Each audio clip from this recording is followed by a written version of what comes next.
शुभ प्रभात बच्चों। मैं नीलम कुमारी कक्षा 5 की हिंदी व्याकरण और संस्कृत की शिक्षिका हूँ। बच्चों, आज मैं आपको हिंदी व्याकरण पढ़ाऊंगी। हिंदी व्याकरण में मैं आपको अध्याय 3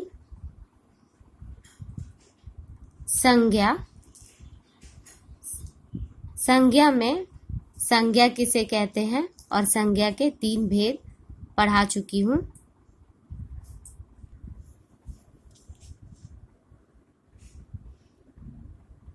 संज्ञा के 3 भेद। पहला, व्यक्तिवाचक संज्ञा।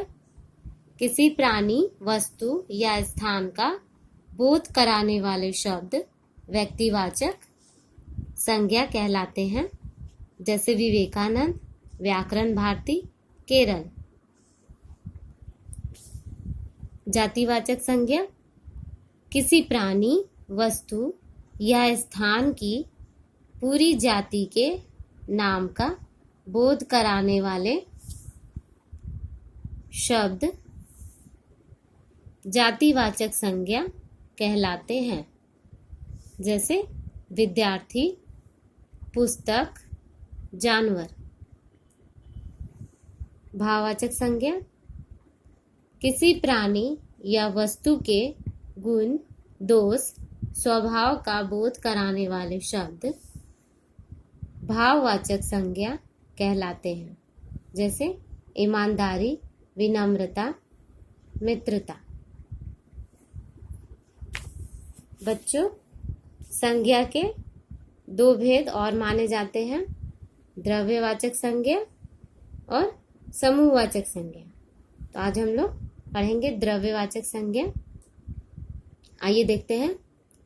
किसी द्रव्य, पदार्थ या धातु के नाम का बोध कराने वाले शब्द द्रव्यवाचक संज्ञा कहलाते हैं। द्रव्य यानी कि तरल पदार्थ, ठीक है। तरल पदार्थ जैसे जल, घी, तेल, दूध, ये सब क्या है? तरल पदार्थ है, ठीक है। धातु, सोना, चांदी, तांबा, ये सब धातु है। तो जो तरल पदार्थ या धातु के नाम का बोध कराता है, वो शब्द क्या कहलाते हैं? द्रव्यवाचक संज्ञा, ठीक है। जैसे बाल्टी में जल भरो। जल क्या है? एक तरल पदार्थ है, द्रव्य है। सोना एक बहुमूल्य धातु है। सोना क्या है? धातु है ना। तो जो शब्द किसी द्रव्य या तरल पदार्थ या धातु का बोध कराते हैं, वो शब्द द्रव्यवाचक संज्ञा कहलाते हैं, ठीक है बच्चों। आगे देखेंगे। समूहवाचक संज्ञा। किसी प्राणी तथा वस्तु के पूरे समूह का बोध कराने वाले शब्द समूहवाचक संज्ञा कहलाते हैं, ठीक है। प्राणी और वस्तु के पूरे समूह का जो बोध कराते हैं, उसको हम लोग क्या बोलेंगे?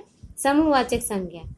जैसे बच्चों, आप लोग मेला घूमने जाते होंगे ना, दशहरा में, तो वहां पे लोगों की बहुत भीड़ होती है ना। भीड़ यानी कि लोगों का वहां पे बहुत सारा क्या होता है? बहुत सारे लोग होते हैं, लोगों का समूह होता है। उसको हम लोग क्या बोलते हैं? भीड़, है ना। समूह का बोध करा रहा है ना, उसको हम लोग बोलेंगे समूहवाचक संज्ञा। उसी तरह से यहाँ पे सेना की टुकड़ी देश की सुरक्षा में तैनात है। सेना की टुकड़ी, बहुत सारे सेना है, सेना का समूह है, उसको हम लोग क्या बोलेंगे? टुकड़ी, ठीक है। तो ये भी समूह का बोध करा रहा है, टुकड़ी। ये क्या कहलाएगा? समूहवाचक संज्ञा। बच्चों, आप लोगों ने देखा होगा अंगूर का गुच्छा, उसमें बहुत सारे अंगूर होते हैं ना, वो भी एक समूह हुआ अंगूरों का, वो क्या कहलाया? समूहवाचक संज्ञा, है ना, अंगूर का गुच्छा। ठीक है, समझ में आया? द्रव्यवाचक संज्ञा जो तरल पदार्थ या धातु का बोध कराएगा वो शब्द क्या कहलाएंगे? द्रव्यवाचक संज्ञा। और समूहवाचक संज्ञा जो किसी प्राणी और वस्तु के पूरे समूह का बोध कराएगा उसको हम लोग क्या बोलेंगे? समूहवाचक संज्ञा। ठीक है बच्चों, समझ में आया? द्रव्यवाचक संज्ञा, समूहवाचक संज्ञा। आप लोग का गृह कार्य है पृष्ठ संख्या 17 और 18, इसको आप अच्छे से याद करेंगे। ठीक है।